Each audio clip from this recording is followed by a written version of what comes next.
नमस्कार दोस्तों, ocean network में आपका स्वागत है। मैं हूं ओमकार चौधरी। आप देख रहे हैं हमारे साथ जुड़ गए हैं वीरेंद्र नाथ भट्ट। उनका स्वागत कर लेते हैं। वीरेंद्र जी, बहुत स्वागत है, बहुत नमस्कार। अभिनंदन। आज टीएमसी का एक डेलीगेशन मिला है चुनाव आयोग से।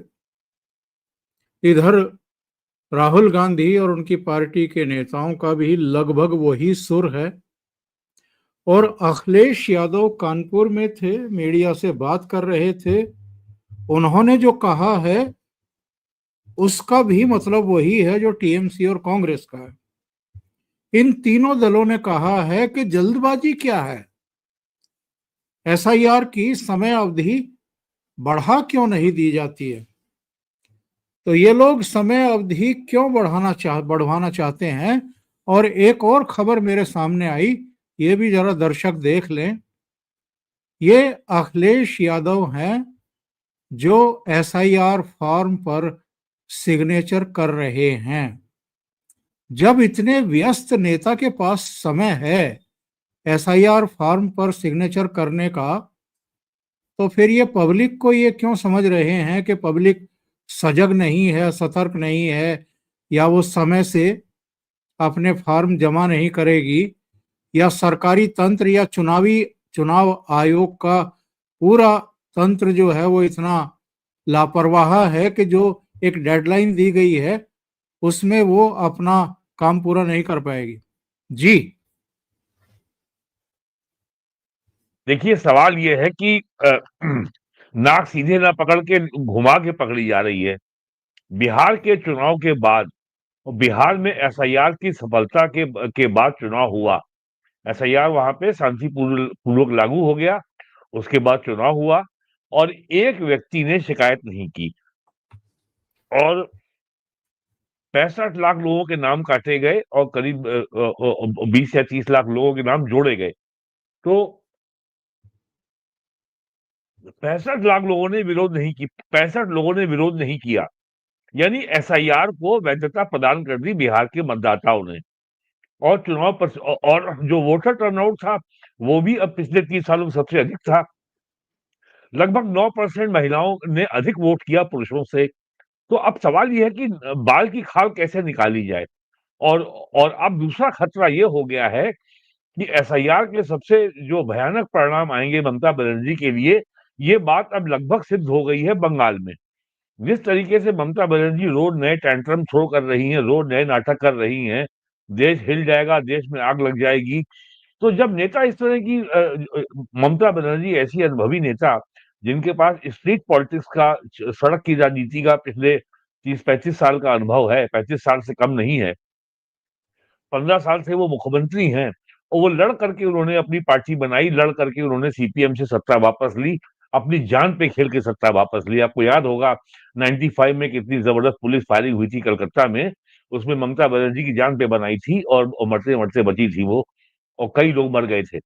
तो अब ममता बनर्जी की पूरी पार्टी जो है इतनी ज्यादा आक्रामक है चुनाव आयोग को लेकर के कि चुनाव आयोग को कलकत्ता के पुलिस कमिश्नर को पत्र लिखना पड़ा कि बंगाल के चीफ इलेक्टोरल ऑफिसर को और उनके अधीनस्थ अधिकारियों को, उनके कार्यालय को, आवास को सुरक्षा प्रदान की जाए। और जवाब तलब भी किया पुलिस कमिश्नर का। वहां पे तमाम खबरें आ रही हैं कि बीएलओ को धमकाया जा रहा है। इसका मतलब ये है कि एसआईआर का जो है वो अपने उद्देश्य में सफल हो रहा है और उसी का रिफ्लेक्शन अब अखिलेश यादव के बयानों में आ रहा है। यहाँ भी ऐसा ही होगा और ये लगातार जो है उसको जाति का रंग देने की कोशिश में है।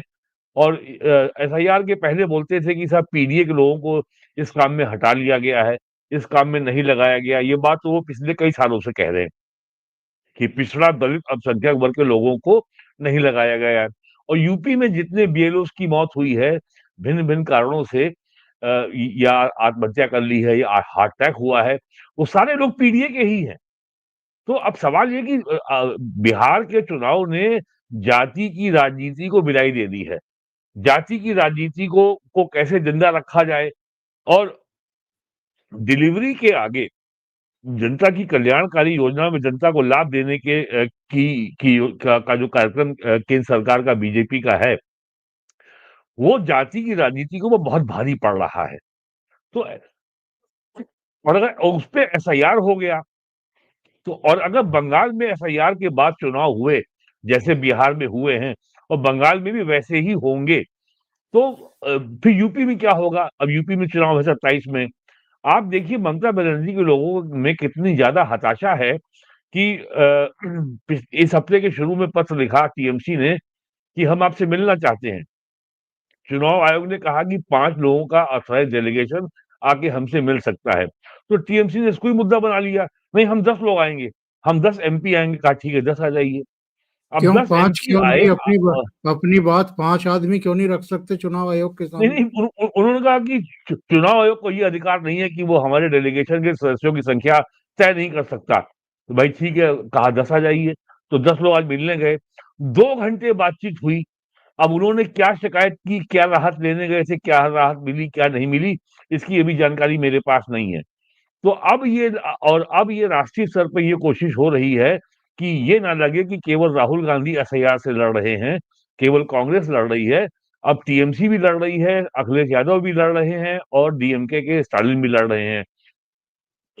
हालांकि टीएमसी इंडी अलायंस का हिस्सा नहीं है।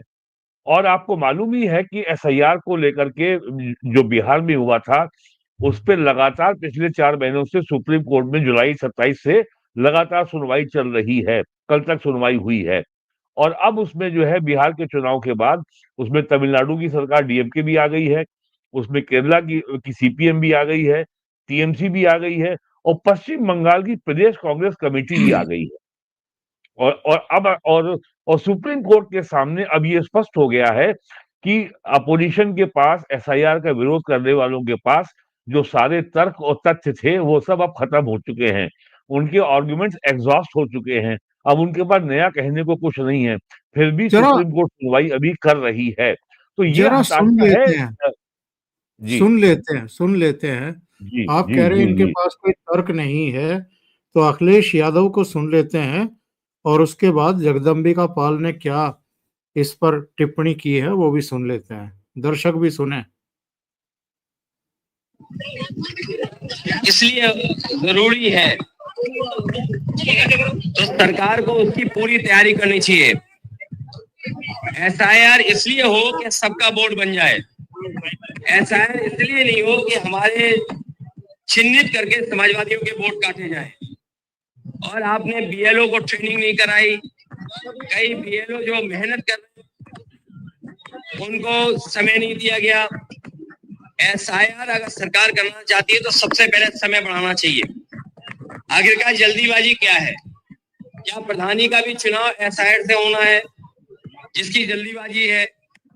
अभी उत्तर प्रदेश में चुनाव होना है, अभी समय, इसलिए 3 महीने से ज्यादा समय बढ़ाया जाए जिससे एसआईआर सही तरीके से हो जाए, सभी मतदाता अपना मतदान के लिए वोट बनवा लें।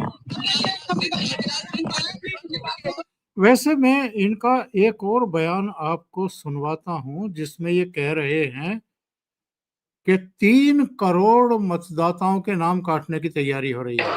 यूपी में 3 करोड़ लोगों का वोट काट देंगे ये लोग। 3 करोड़ लोगों का वोट काट देंगे। अब आप सोचिए, ये मत पूछो कौन, भाजपा चुनाव आयोग दोनों एक है। जगदम्बिका पाल का सुनते हैं और उसके बाद मैं आपको एक और सुनवाता हूँ। वोट काटने की बात कर रहे हैं। मुझे लगता है कि या तो उनको प्रक्रिया का ज्ञान नहीं है। बिहार में कोई एक कंप्लेंट नहीं आई और आज 4 दिसंबर तक एक एक घरों में जाके बीएलओ गणना कर रहा है, प्रपत्र फॉर्म भरवा रहा है और इसके बाद भी अगर कह रहे किसी का काटा जाएगा तो मैं अखिलेश यादव को चुनौती देता हूं कि वो एक भी कटे हुए लाए तो 9 तारीख के बाद उनके फॉर्म 6 बनेंगे, किसी को डिलीट कराना 7 है 8। तो इतनी ट्रांसपेरेंट प्रक्रिया है कि एक एक वोट भी नहीं किसी कटेगा। लेकिन मुझे लगता तरस आ रही है जिस तरह से वो लोग देश को गुमराह कर रहे हैं। लगता है अब वो मोदी जी से नहीं चुनाव लड़ पा रहे हैं, अब केवल चुनाव आयोग पे आरोप लगाने का काम कर रहे हैं। जी वीरेन जी। देखिए ऐसा है, जो जो तथ्य समझ लेने चाहिए।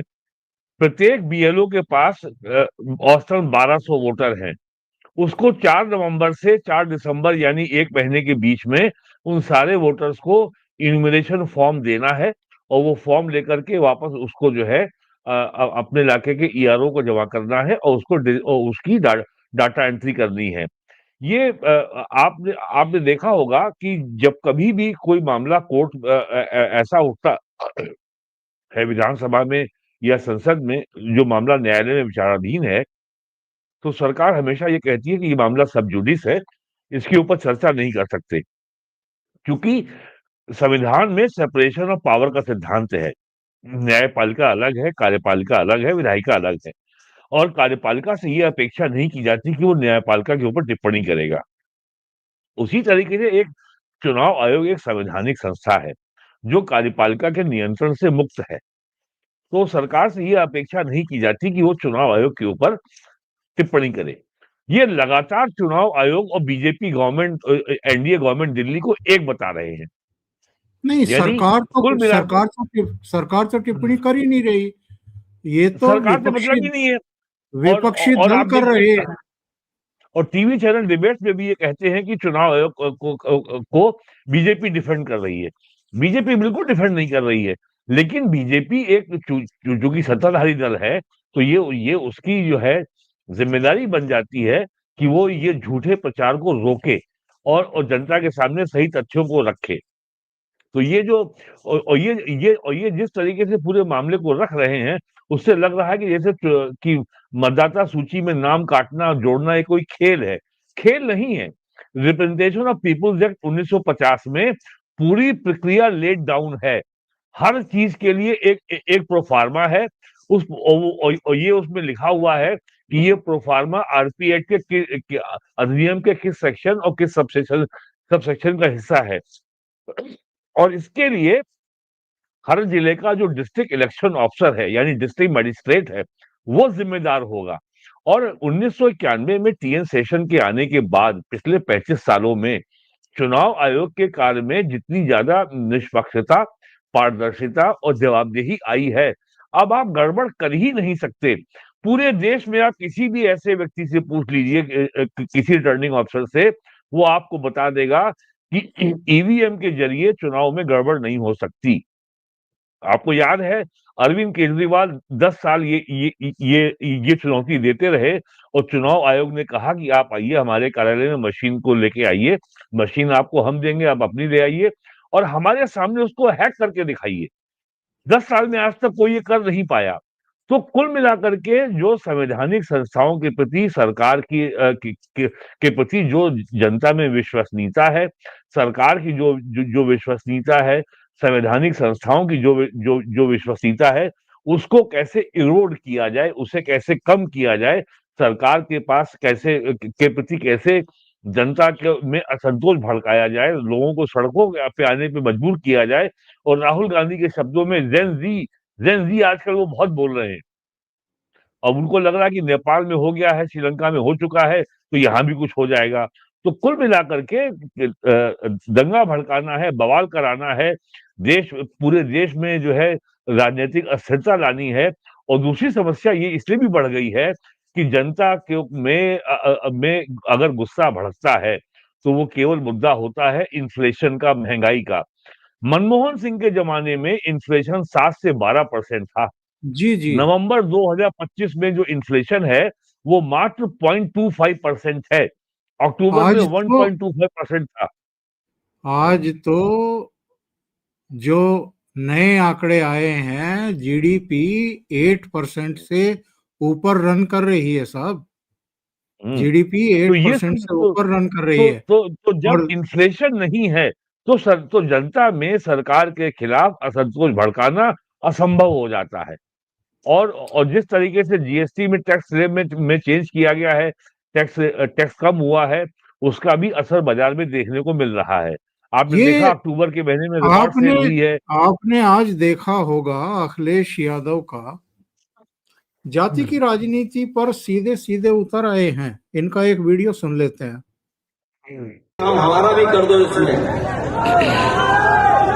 मैंने कहा कि जब घर घर जाएंगे बीएलओ, सरकारी अधिकारी लगातार मॉनिटर कर रहे हैं लगातार जानकारी हासिल कर रहे हैं। तो मैंने कहा कि जब इतनी बड़ी एसआईआर पे एक्सरसाइज होने जा रही है तो एक एक्सरसाइज और कर दो कि जहां बोर्ड बनवाने का काम चल रहा है, लोगों का बोर्ड बने, वहीं हमारी जाति भी गिन लो उसके संग संग। लेकिन वो जानते हैं कि हम और आप आबादी में ज्यादा हैं, हम लोग गिनती में ज्यादा हैं, इसीलिए एसआईआर हो रहा है। क्योंकि वो जानते हैं अगर एसआईआर के साथ ये भी आंकड़े जोड़ दिए तो ये लोग 90% वोट डाल देंगे, हमारा मशीन भी कुछ नहीं कर पाएगी। ये ऑस्ट्रेलिया से पढ़े हुए हैं अखिलेश यादव। देखिए ऐसा एसआईआर है में कि और जाति जनगणना में कोई अंतर होता है कि नहीं होता है? देखिए इस साल अप्रैल में केंद्र सरकार ने जाति जनगणना के साथ जाति की गणना करने की घोषणा कर दी है। यानी आज लगभग 7 महीने हो गए हैं। तो इनके पास समाज में अस्थिरता पैदा करना, समाज में विभेद फैलाना, समाज में तनाव पैदा करने का बहुत बड़ा इनके इनके हाथ में एक अचूक अस्त्र था, जाति जनगणना। तो सरकार ने वो भी मुद्दा इनसे छीन लिया। तो अब इनके सामने सबसे बड़ी चुनौती 2 हैं। पहली बात तो जाति जनगणना जाति की राजनीति की नींव की अब कमर टूट गई है बिहार के चुनाव के बाद। असली चिंता ये है कि एसआईआर के बाद जो है 2026 में जनगणना होगी, जाति जनगणना होगी, उसके बाद लोकसभा की सीटों का लिमिटेशन होगा। आपको मालूम है कि लोकसभा संसद जो है महिलाओं के 33% आरक्षण का बिल पास कर चुकी है। उनकी आरक्षण होगा। सीटों की संख्या अभी 543 है, ये बढ़ करके 850 होने की उम्मीद है। इस सब के बाद जो है डिलिमिटेशन, ये सेंसस, कास्ट सेंसस और डिलिमिटेशन के बाद होगा NRC, national register of citizenship. या उसके बाद प्रत्येक व्यक्ति को ये साबित करना पड़ेगा कि वो भारत का नागरिक है। और सरकार के पास एनआरसी शुरू करने के पहले इतना ह्यूज डाटाबेस इकट्ठा हो चुका होगा। सरकार के पास 150 करोड़ की आबादी का डाटा है कोविड वैक्सीनेशन का। सरकार के पास 80 करोड़ लोगों को फ्री राशन दिए जाने का डाटा है। सरकार के पास 50 करोड़ लोगों को आयुष्मान भारत का में हेल्थ इंश्योरेंस देने का रोजगार दिया है, उसका डाटा है। सरकार के पास 2 करोड़ से अधिक किसानों को किसान सम्मान योजना का लाभ दिया जा रहा है, उसका डाटा है। सरकार के पास 12 करोड़ लोगों को एलपीजी कनेक्शन दिए गए, उसका डाटा है। सरकार के पास 4 करोड़ लोगों को आवास दिए गए देश में, उसका डाटा है। उसके बाद ये एसआईआर का डाटा जो आएगा तो वो भी एक मजबूत आधार बनेगा। तो ये डाटाबेस जो मौजूद है ये सब वेरीफाई हो जाएगा जब जनगणना होगी। और तो यानी एनआरसी होने तक सरकार के पास बहुत ही फिल्टर्ड डाटा होगा। तो जब इनकी असली चिंता है 2, एक तो जाति की राजनीति कमजोर हो गई है और अब इनके लिए वो विनिंग कॉम्बिनेशन नहीं रह गई है, प्लस एनआरसी होगा। तो बड़ी संख्या में जो बांग्लादेशी और जो अवैध रूप से जो पाकिस्तानी आए थे, जो भारत से आए और वापस नहीं गए, और रोहिंग्या, ये सब पकड़ में आएंगे। ये चिंता है इनकी, इसलिए शोर मचाया जा रहा है। भाई जब मैंने आपको बताया, जब एक बीएलओ को केवल 1200 वोटरों को ही इन्यूमरेशन फॉर्म देना है, पूरे उत्तर प्रदेश में करीब जो है 1,60,000 बीएलओ इस समय काम कर रहे हैं। अब 1,60,000 बीएलओ में केवल 4 या 5 को समस्या आई है। नोएडा में कुछ ऐसी समस्या आई है कि बीएलओ के खिलाफ एफआईआर भी दर्ज हुई है, बस। यानी टोटल जो बीएलओ समस्याग्रस्त हैं, उनकी संख्या 100 से कम है। अब 1,60,000 में 100 अगर में प्रॉब्लम आई है, कुछ बीमार हो गए, कुछ की मृत्यु हो गई और कुछ ने काम पे रिपोर्ट नहीं किया, उनके खिलाफ एक्शन हो गया, एफआईआर हो गई, इसका क्या अर्थ निकालें? यानी उत्तर प्रदेश में एसआईआर का काम सुचारू रूप से चल रहा है और कहीं कोई समस्या नहीं आ रही है। अब उसमें समस्या नहीं आ रही है, ये भी अखिलेश यादव के लिए समस्या है। आखिरकार उन्होंने कोई तर्क ये क्यों नहीं दिया कि 3 महीने के लिए एसआईआर क्यों बढ़ा दिया जाए, और फिर खाली यूपी में क्यों बढ़ा दिया जाए? अगर और ये बात तो तो क्या वो चाहते हैं कि बंगाल में प्रेसिडेंट रूल लग जाए? अगर बंगाल में चुनाव आयोग को मार्च के सेकेंड वीक तक बंगाल विधानसभा के चुनाव का शेड्यूल जारी करना है, अप्रैल में चुनाव संपन्न करा लेने हैं, तो अगर ये अगर 3 और ये एसआईआर की प्रक्रिया 8 फरवरी 2026 को संपन्न हो जाएगी। अगर ये 3 महीने बढ़ाने की बात कर रहे हैं, तो क्या जो है मई के अंत में समाप्त होगी? तो ये सब चीजें जो ये सब जो ये केवल भ्रम पैदा करने के लिए जनता के अंदर कि और ये बार-बार डर पैदा करने का प्रयास किया जा रहा है। यही बिहार में भी किया गया था कि आपका वोट काट दिया जाएगा और ये आशंका 100% निर्मूल साबित हुई बिहार में। जी। देखिए, बात ये है कि इनका जो पूरा प्रचार तंत्र है उसको सक्रिय किया गया है। 2 आवाजें सुनवाता हूं। एक है आरफा खानम शेरवानी की, अरे दूसरी ये है तो ये तो दूसरी है दुखरानी मिल्लत की प्रशांत है। दूसरी है प्रशांत भूषण की। इन हाँ, दोनों के एजेंडे ये तो वही इन इकोसिस्टम पुराना वाला है। इनके एजेंडे इस समय क्या हैं, जरा समझें।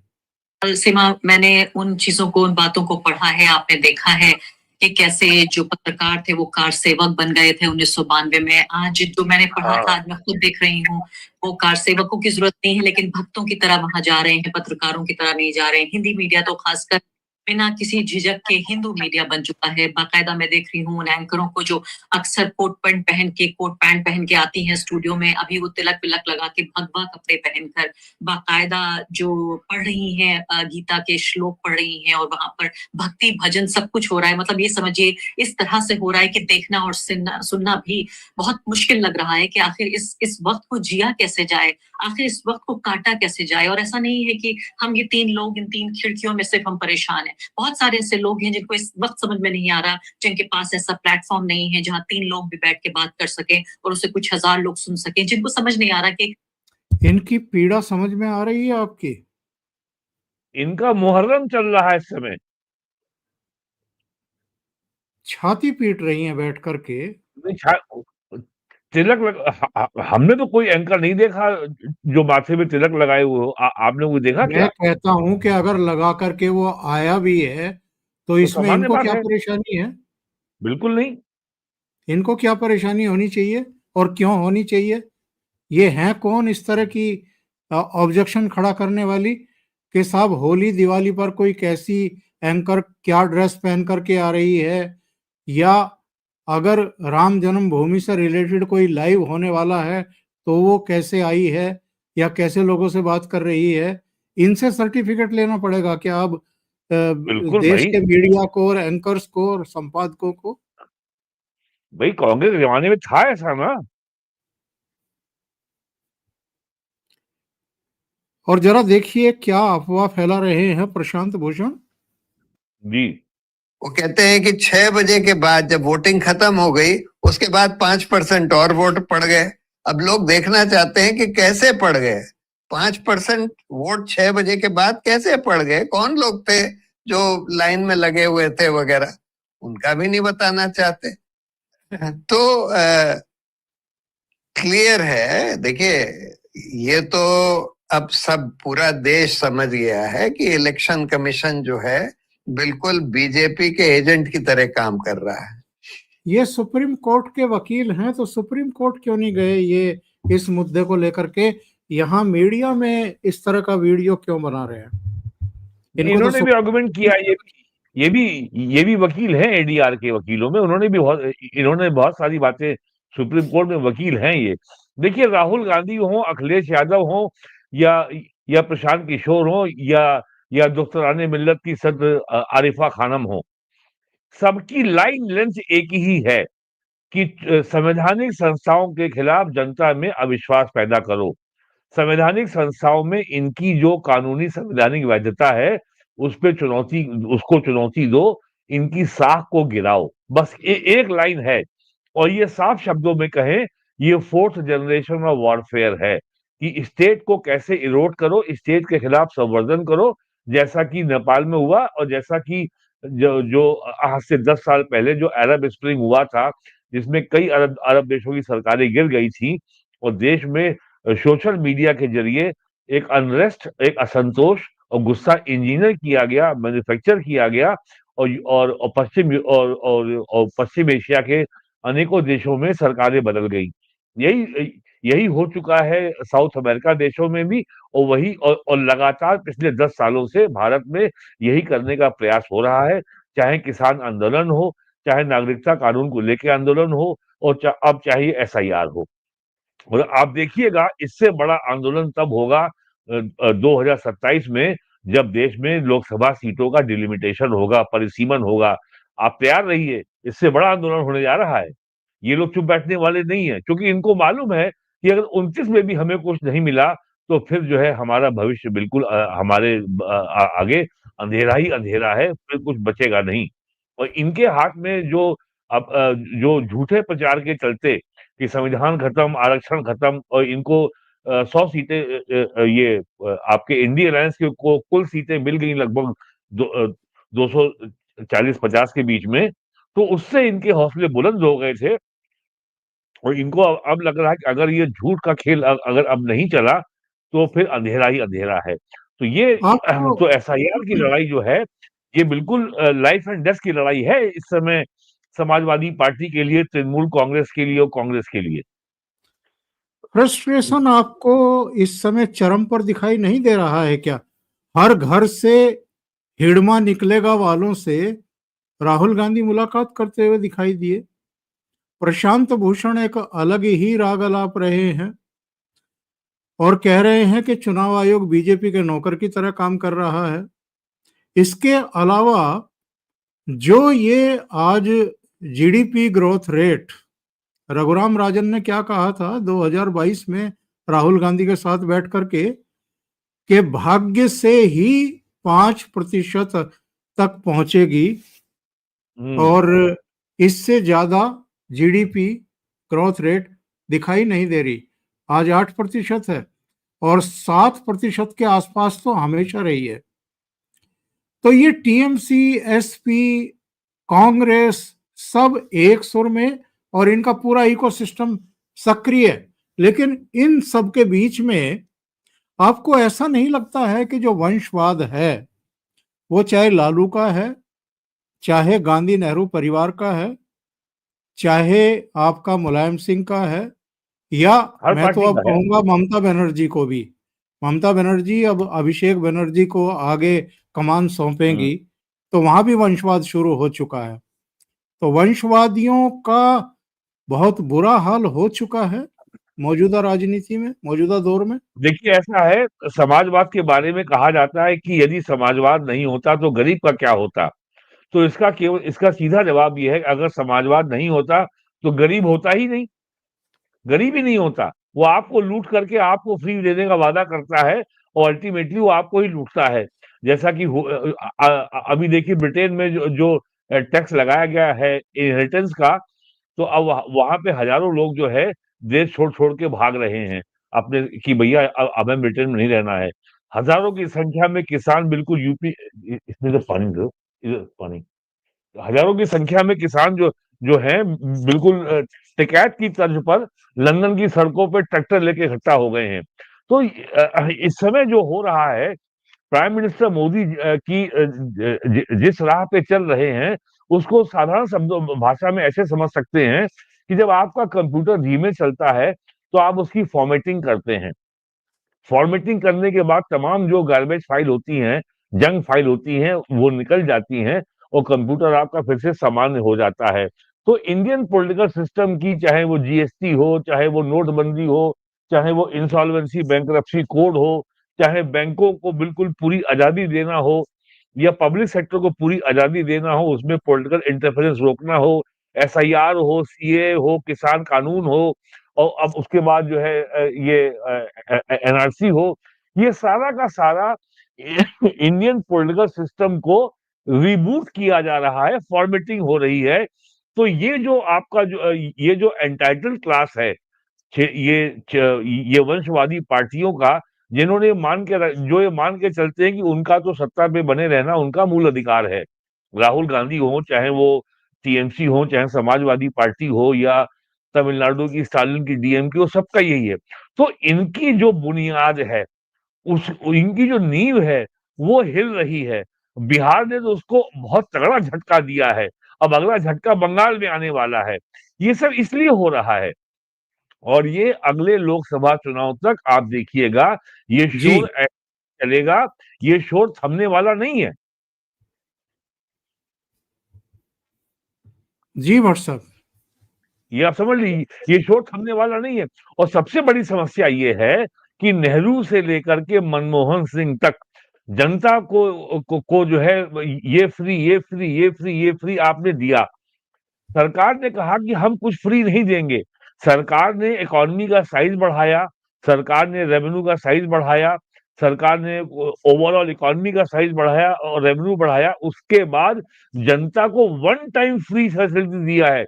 गैस सिलेंडर एक बार दिया गया है, आवास एक बार दिया गया है, बिजली कनेक्शन एक बार दिया गया है, पानी कनेक्शन एक बार दिया गया है।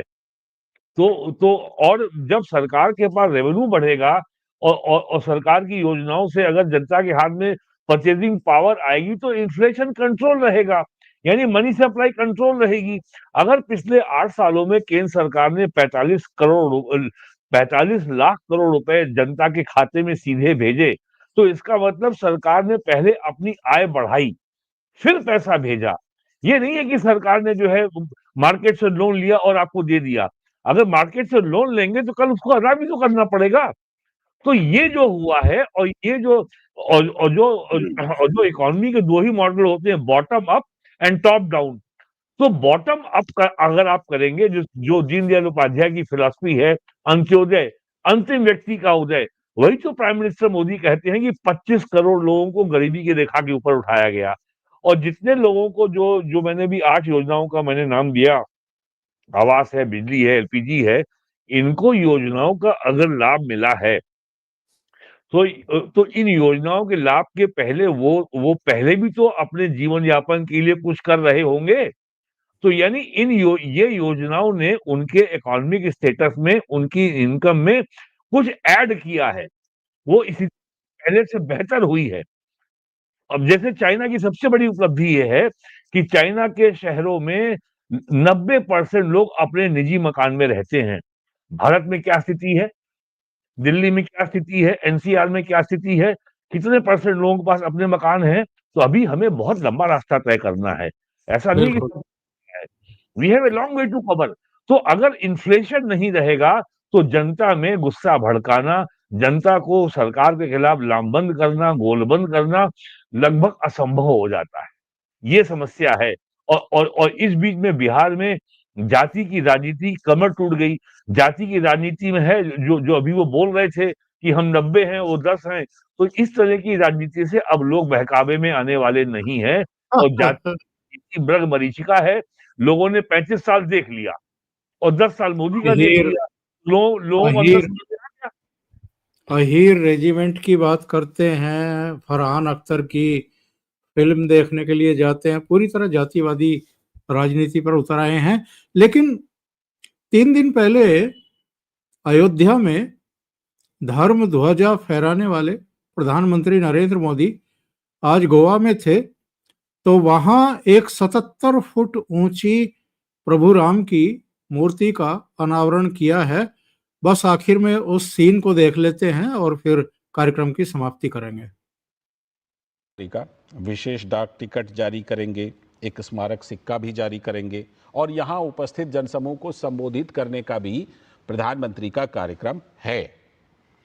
तो ये बहुत ही विशेष, अब गोवा में इतनी विशाल, इतनी ऊंची प्रतिमा प्रभु श्री राम की, 77 फीट ऊंची प्रभु श्री राम की एक कांस्य प्रतिमा है, जिसे आपने देखा कि कितना भव्य और दिव्य स्वरूप में प्रभु श्री राम दिखाई पड़ रहे हैं। अभी हाल ही में 25। तो इसी के साथ हम प्रोग्राम समाप्त करेंगे। आज के लिए इतना ही। जी मेरी जी एक जी बात सुन लीजिए। राष्ट्रीय स्वयं सेवक संघ का सिंगल पॉइंट एजेंडा है हाथी के पांव में सबका पांव, यानी डीकोलोनाइजेशन। और हिंदू राष्ट्र जो लोग बहुत शोर मचाते हैं कि हिंदू राष्ट्र बन जाएगा, ये हो जाएगा, वो हो जाएगा, हिंदू राष्ट्र का मतलब ये नहीं है कि किसी अन्य मजहब के आदमी को कोई नुकसान होगा। हिंदू राष्ट्र का भी केवल एक ही अर्थ है, डीकोलोनाइजेशन। और लोगों को याद होगा कि गोवा पुर्तगाल की कॉलोनी थी, और ये जो आज मूर्ति की स्थापना हुई है, ये भी उसी डीकोलोनाइजेशन प्रोग्राम का ही एक हिस्सा है, इससे अधिक कुछ नहीं है। बिल्कुल सही बात। दर्शकों से निवेदन है, आपको अगर ये चर्चा अच्छी लगी है तो आप लाइक जरूर करें। इसके अलावा इस वीडियो को फॉरवर्ड करें, शेयर करें अपने मित्रों को ग्रुप्स में। अभी तक ये चैनल आपने सब्सक्राइब नहीं किया है तो सब्सक्राइब जरूर करें, कमेंट भी जरूर किया करें, और जो आइकॉन है बेल का, उस पर ऑल वाला बटन दबाएं ताकि आगे आने वाले जितने वीडियो हैं, जितने प्रोग्राम हैं, उनके नोटिफिकेशन आप तक जरूर पहुंच जाएं। व्हाट्सएप, बहुत धन्यवाद आपका जुड़ने के लिए और इतनी महत्वपूर्ण चर्चा में हिस्सा लेने के लिए। Thank you so much. नमस्कार।